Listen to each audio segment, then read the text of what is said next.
Bueno, y para analizar el caso del exalcalde de Lima, Luis Castañeda Locio, estamos nada menos que con su abogado, el doctor Luis Vivanco Gotelli, a quien le agradecemos por acompañarnos esta noche, doctor Vivanco. Y antes ya de entrar al análisis, le invito a ver la pregunta que hemos preparado para el día de hoy y que esperemos que la gente comente en las redes sociales. Ahí está. ¿Cree usted que esto en la afirmación o coincide con el accionar del equipo especial Lavallato? Ahí está, pero ahora le leo mejor. A ver, acá la tengo. El fiscal José Domingo Pérez afirmó que la ley es igual para todos, así se llame Keiko Fujimori o no. ¿Cree que esta afirmación coincide con la realidad? ¿Sí o no? Ahí está. Participen en nuestras redes sociales contestando si, en resumidas cuentas, se está midiendo con todos, digamos, con la misma vara a todos los investigados por el equipo especial Lavallato. Pero vamos a ir con eso. Doctor Vivanco, en principio me gustaría que nos explique, porque lo que tenemos todavía es supuestos, no se conoce la resolución, pero la justificación que ha tenido esta sala para darle el arresto domiciliario a Luis Castañeda Locio y no los 24 meses de prisión preventiva que ya se le había dado en una sala primaria, ¿no?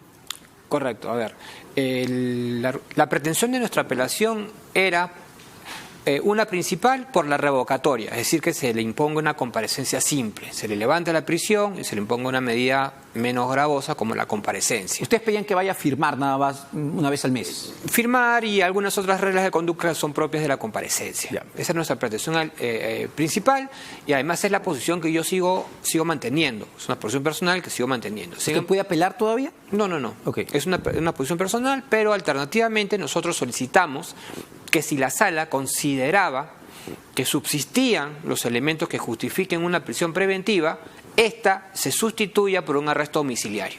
Y eso es lo que ha pasado. Y nosotros, en esta pretensión alternativa, sosteníamos básicamente dos cosas: que no se podía cumplir la prisión preventiva físicamente en un establecimiento penitenciario porque, en primer lugar, el señor Castañeda Locio es una persona mayor de 65 años, tiene 74. Ya. Y en segundo lugar, porque su estado de salud, la condición médica o las condiciones médicas que él tiene hacen imposible que él pueda permanecer recluido en un penal. ¿Y eso quién lo determina? Porque eso me parece lo más importante, ¿no? ¿Quién determina si una persona, un investigado en este caso que ya tenía 24 meses de prisión preventiva, está en las condiciones médicas de poder permanecer ahí? Me imagino que lo ideal sería que lo determine una entidad independiente, el Instituto Médico Legal, no lo sé. ¿Quién lo determina? Mira, ahí hay un tema que está por construirse, digamos. Hay varias posiciones al respecto. En el caso particular, en el caso del señor Castañeda, hemos presentado su historia clínica, que es una historia clínica bastante documentada de todas las condiciones médicas que él tiene.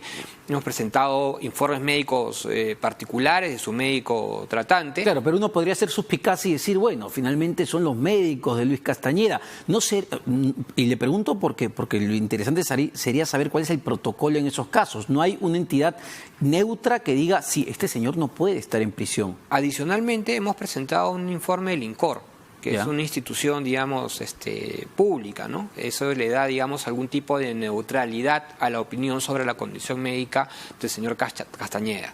El código, la ley, no prevé un procedimiento específico para estos casos. Ya, ahí tenemos un vacío entonces enorme. Exactamente. Hay una corriente, una tendencia que opina porque en estos casos particulares se debería llamar pues un especialista, un perito, un médico que pueda interpretar desde una perspectiva clínica cuál es la condición exacta de cada uno de los investigados y determinar pues si es que corresponde o no corresponde.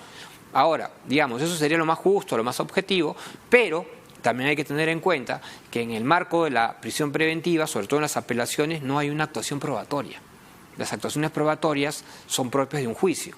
Entonces, las cuestiones vinculadas a las alegaciones o los elementos de convicción son bastante restringidos. Es decir, usted en esta etapa no puede presentar, digamos, cuando se refiere a una acción probatoria, no puede presentar por el tema médico, digamos, la prueba de que efectivamente Luis Castañeda Locio tiene cáncer. Claro, lo que pasa es que ahí hay un tema técnico, ¿no? Se presentan documentos que constituyen elementos de convicción. Cuando hablamos de prueba, la prueba ya es propia del juicio, porque implica un procedimiento. Ya, pero ahí hay una cosa totalmente extraña y que no tiene ningún sentido, ¿no? Si yo tengo a una persona, investigada o no, culpable o no, que ese no es el quid del asunto, que tiene una enfermedad, como es el cáncer o una enfermedad degenerativa, yo podría, pues, o tendría que poder presentar la prueba de que efectivamente mi patrocinado está mal. Claro, no solo presentarla, ¿no?, sino que la prueba sea objeto de un análisis por un especialista, porque es difícil documentar estados clínicos o condiciones médicas que para muchos nosotros son extrañas, son ajenas, son difíciles de interpretar, ¿no? Entonces, un interrogante que subsiste siempre en estos casos es que si el imputado en un penal puede recibir, pues, un tratamiento paliativo, por ejemplo, ¿no? Para la Fiscalía, de lo que escuché en la audiencia, quedaba claro de que para la Fiscalía sí era totalmente viable que Luis Castañeda continúe en prisión mientras tenga estas enfermedades, porque podía ser atendido sin ningún problema. La Fiscalía tiene una posición bastante particular. Y yo entiendo que su posición corresponde al rol que cumple en el proceso, porque es el rol de investigar, eventualmente acusar, perseguir, etcétera. Pero es un rol que, de una perspectiva bastante personal, yo considero equivocado desde el nacimiento, por varias razones. Mira, la primera, estamos frente a una situación que puede ser considerada como una dicotomía de la perversidad. Porque si uno analiza el caso de una perspectiva objetiva, la imputación dice que hay una persona que recibe dinero de un brasilero y se lo entrega a un tercero para generar una cadena de lavado, ¿no? El tercero ha negado, dice que no ha recibido, pero bueno, eso es otra cosa. Entonces, el que recibe la plata y el tercero al que se la entregan están libres. Y el señor Castañeda, que no ha participado en esa conjunción, él sí tiene que estar preso. Claro, pero el tercero, o el intermediario al que le entregaron la plata, es, pues, el señor Martín Bustamante, y él está libre, entiendo, porque se constituyó como colaborador eficaz. Es decir, era el brazo derecho de Castañeda que le tiró dedo, como en los otros casos que hemos visto, ¿no? Pero él dice que él no se queda con la plata, sino se la da a un tercero. Y ese tercero está libre, y nadie lo ha discutido. Entonces, se refiere al señor José Luna Gálvez. Por supuesto. Entonces, no quiero entrar en la discusión del tema para no generar, digamos, tampoco un debate sobre el detalle, pero digamos que el señor Castañeda es un tercero ajeno y al circuito, digamos, ¿no? Sí, claro, pero para la Fiscalía el circuito sí es importante, porque el señor José Luna Gálvez, a través de su universidad, según la tesis fiscal, lavaba este dinero y se lo entregaba a Luis Castañeda. Incluso sostienen que le entregó 1,5 millones de soles durante un periodo de tiempo. Es decir, ve y constituye el tema del lavado. Claro, esa es la tesis fiscal. La tesis fiscal, claro. Hay una persona que recibe, una persona que lava, pero el tercero... Y el beneficiado está el persona. Claro, el tercero, que no ha tocado la plata, digamos, él sí tiene que estar preso. Pero quería agotar el tema de la salud, que me parece importante, y de ahí entramos al tema de fondo de lo que se le acusa a Luis Castañeda Locio, porque quería saber si esto puede marcar un precedente para otros casos. Yo hacía en la introducción el paralelo con el caso de César Villanueva, el presidente del Consejo de Ministros, que también está mal, pero sin embargo, en su caso, la sala de apelación le dijo: no, mira, tú te vas a quedar ahí mientras duren las investigaciones. No sé si hay diferencias en ambos casos. Cada caso es distinto al otro, y la ley dice que cada caso se debe evaluar de forma particular. En este caso, en el caso del señor Castañeda Locio, hay que tener en cuenta que él tiene varias condiciones médicas. Entonces, dentro de las condiciones médicas, digamos, más graves que él tiene, está en su condición cardíaca, por ejemplo. Es una persona que ha sufrido varios infartos. El último lo ha sufrido en el 2017, me parece, o 2018. Entonces, es un paciente cardíaco. Y quizás muchos no lo sepan, pero una persona con condición cardíaca, un paciente cardíaco, en cualquier momento puede sufrir un ataque al corazón. Él sufrió 3. Entonces, la estadística dice que si fuera el caso y sufriera un cuarto, quizás no podría sobrevivir a este cuadro. Y esta condición es una condición que no se puede evitar, porque si bien es cierto, los pacientes cardíacos son medicados, los medicamentos no evitan que le pueda dar un nuevo ataque cardíaco. Entonces, por ejemplo, ¿no? ¿Qué pasaría si el señor Castañeda estando en prisión, le da un cuarto ataque cardíaco y fallece, ¿no? ¿Quién se hace responsable de esa muerte? Pero durante la audiencia usted también mencionó lo que me parece sumamente delicado, valgan verdades para los que conocemos o hemos tenido familiares que han padecido de cáncer. El señor, el exalcalde, tiene ya diagnosticado el cáncer, es decir, esto está corroborado por un médico. Correcto. ¿Tienes ese diagnóstico? Es correcto, hay una tumoración que es maligna, cancerígena, y eso está documentado también. O sea, independientemente de su cuadro cardíaco, él tiene un cáncer ya. Él ya tenía un tratamiento, iba a empezar un tratamiento, porque las personas que tienen pues diagnosticado esto llevan un tratamiento constante. Tiene el diagnóstico y tiene el tratamiento, que lo ha interrumpido por precisamente estas circunstancias, ¿no? Y producto precisamente de ello es que su condición se ha agravado, porque incluso en la audiencia nosotros dimos cuenta que él había tenido un cuadro bastante complicado precisamente por eso, ¿no? Porque no estaba recibiendo los cuidados necesarios. Ahora, él también tiene una enfermedad degenerativa, usted dijo esto durante la audiencia. Sí, es verdad. El señor Castañeda Locio tiene una enfermedad que se llama miositis, que es una enfermedad muscular degenerativa. Eso también está, digamos, públicamente documentado. Es una enfermedad muscular degenerativa que, según la estadística, en un promedio de 5 años te lleva a la parálisis absoluta. Entonces, entendiendo este panorama, entendiendo el diagnóstico médico del exalcalde de Lima, una persona también de 74 años, desde el punto de vista legal y médico, era imposible o era inviable darle el tratamiento que necesita estando en el penal. Es correcto, es correcto. Por la particular condición médica y por cada una de las enfermedades o condiciones médicas que te he referido, es imposible que el señor pueda estar recluido en un establecimiento penitenciario sin poner en riesgo su salud. Sin embargo, ya entrando al fondo del asunto, la investigación que va a tener que llevar adelante la fiscal Milagros Salazar y que ya lleva, es bastante compleja para el exalcalde de Lima, porque no solamente estamos hablando de financiamiento de campaña a los partidos políticos. Él incluso en algún momento, hace algunos meses, dijo, bueno, recibir plata no es un delito.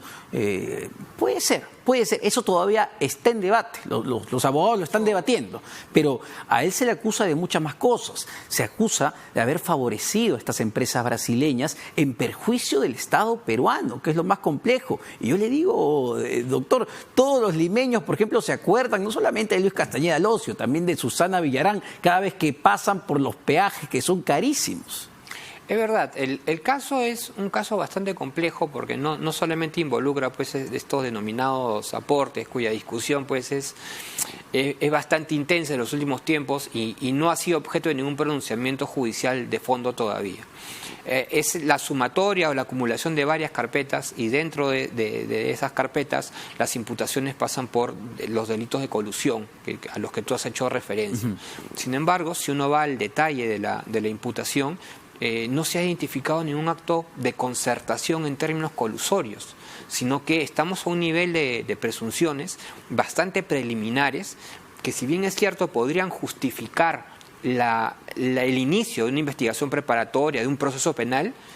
Yo estoy seguro que, conforme a la dinámica de la defensa, van a ser rebatidas una a una en el juicio conforme corresponde. Ya, pero a ver, yo le recuerdo, y esto está, usted lo conoce más que yo en realidad, en la tesis de la fiscal Milagros Salazar, ¿no? Ella lo que dice es que Luis Castañeda, por ejemplo, en uno de los casos, OAS, recibió $480,000 de parte de la constructora brasileña, ¿no? OAS, no Odebrecht.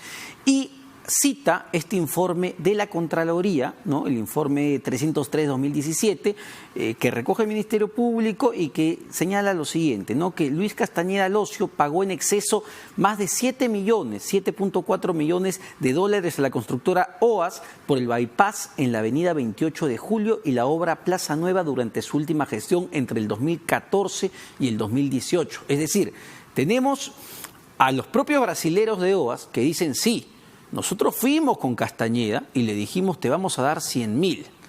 El colaborador dice que finalmente se entregó 480.000. Correcto. Y finalmente termina la propia Contraloría, una entidad totalmente ajena al Ministerio Público, diciendo, oye, en esta obra de OAS hubo un perjuicio para el Estado de más de 7 millones de dólares. Claro, pero estamos hablando primero de un aporte. O sea, que los brasileños aportaron a la campaña con una cantidad determinada. Y luego hacemos referencia a que el Estado se perjudica por la realización de una obra. Sí. Lo que tendríamos nosotros que articular es que el Estado, o en este caso el señor Castañeda, favoreció ilícitamente, en términos de una concertación ilegal, a la empresa al adjudicarle la obra. Y que ese sobrecosto que se ha tomado como un dato negativo no corresponde precisamente a una cuestión técnica. Y eso es lo que se va a explicar. Es muy común en las obras públicas que éstas tengan siempre sobrecostos. Es muy frecuente, porque hay cuestiones sobrevinientes que al inicio de la obra no se pueden prever y son temas bastante técnicos que tienen que analizarse a la luz de pericias que hacen muchos expertos. A ver, pero no es común, por ejemplo, en otro caso, ¿no? El caso de los peajes en línea amarilla, que en un momento estuvieron bajo el control también de OAS y luego esto se vendió a Vinci Highways. Y se encontró bajo un informe técnico de que se había hecho muy mal la fórmula de cálculo para ver cuánto nos van a cobrar en peajes. Y pese a que el informe técnico se entregó a la Municipalidad de Lima, que ya estaba bajo el mando de Luis Castañeda Locio, se siguió cobrando y se siguió permitiendo a esta empresa subir el precio de los peajes. Por eso le digo que el caso de Castañeda y Susana quizá es el que más nos toca como ciudadanos. Sí, de hecho es un tema sensible. Pero como tú dices, afecta mucho a la gente, la percepción de la gente es negativa en ese sentido. Pero finalmente estamos ante temas administrativos que se van a esclarecer de una perspectiva técnica y que no necesariamente tienen por qué reflejar un acto de corrupción. Perfecto, doctor Vivanco, muy agradecido de tenerlo esta noche en el programa. Y sí, lo importante es que las investigaciones sigan adelante. Si hay cuestionamientos serios, claro que se tienen que hacer, ¿no? Lo que ya está en debate realmente en el país en este momento es la prisión preventiva. ¿En qué casos sí corresponde la prisión preventiva? ¿En qué casos no corresponde la prisión preventiva? Que es totalmente distinto al tema de que se investiguen estos casos de financiamiento, de posible corrupción y lo que venga. ¿Usted cree que a Luis Castañeda Locio le terminen dando los 35 años, que es lo que la Fiscalía estima, 35 años y 9 meses? No, yo con bastante convencimiento de causa te puedo decir que no, que va a ser un proceso largo, complejo, complicado, pero que a lo largo del juicio vamos a poder demostrar que efectivamente no hay ningún ilícito penal por el cual responsabilizar al señor Castañeda Locio. Perfecto, doctor Vivanco, muchas gracias. Luis Vivanco Gotelli, abogado del alcalde de Lima, del exalcalde de Lima, Luis Castañeda Locio, que se va a su casa a un arresto domiciliario de 24 meses mientras duren estas investigaciones. Pero nos vamos a una pausa, no se vayan porque venimos con Fernando Vivas para hablar del caso de Susana de la Puente, quien fuera en algún momento el brazo derecho del expresidente Pedro Pablo Kuczynski.